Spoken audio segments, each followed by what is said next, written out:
feature. So if you click on record, you'll notice that at the top of the left side of the screen, there's going to be a recording box with a blinking red light.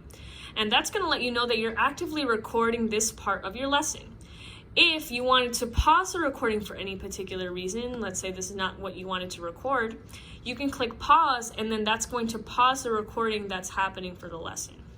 As soon as you click play, it's going to continue recording that part of the lesson. And if you wanted to stop the recording altogether and just kind of save that clip to your computer, you can click stop recording.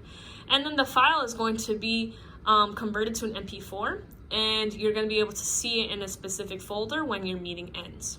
Okay, so that's going to be the record feature. I like this feature because I record my classes, and I'm able to use the MP4 to upload it to YouTube and then put it onto OneNote. So any student that missed class that day is still going to be able to make up that lesson without having missed out on class or any of the things that we did. So that's the record feature. The breakout rooms, if you click on that, when you first make your rooms, because I already made a couple of rooms, you're going to see a box that looks like this. So the box that looks like this is going to pop up, and it's going to say assign however many participants you have. I only have one. And then it's going to give you an option to select the number of rooms. So as you're going to notice, as you select a different amount of rooms, the number of participants per room changes. So Zoom does this cool thing of doing the math for you and figuring out how many participants you're going to have for your rooms. So I like to just kind of make the rooms until I see the number changed on here to the amount of people I want interacting with each other.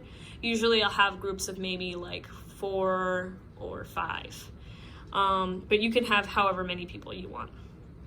I usually select automatically, although you can decide manually which students go in which rooms, but the automatic feature still lets you edit the students and move them around to different rooms and just kind of generates people in random rooms. So I will recreate all of my rooms now.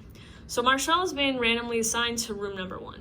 If I wanted to move Marshall to some other room, I can hover over her name and it says move to, and I can move her over to a different room if I wanted her to be somewhere else. If I wanted to rename any one of these breakout rooms, I can hover next to the breakout room, and then I can see that we can rename it to something else. So I can make a CSS room if I want. And then down here, we're going to see there's a couple of different options as well. So recreate, if I wanted to remake any of the rooms, I can click on this and just remake rooms. Options. It's going to allow me to do a couple of different things. So the first one says move all participants into breakout rooms automatically. I usually have this selected either for younger audiences who might not be as tech savvy, or just anyone who's not as tech savvy, to kind of remove one of the things that they have to do. Because if you don't have this selected, basically all the participants have to do is select join breakout room. But if you just wanted to skip that button option, then you could just select this and they're going to be moved in there automatically. The second option says allow participants to return to main session at any time. So this basically happens, or I've deselected this because if I've made the students go into groups, I want them to stay in their groups to work on things. And I'm going to show you in a second how I jump between groups. So if a student needs my assistance, I'll be able to help them, and they're going to be able to request my assistance inside their breakout rooms. The breakout rooms will close approximately after, and you can change this amount of time. So I said 1 minute, we could say 2 minutes, we could say whatever amount of minutes that we want. I'm going to leave it at 1 minute.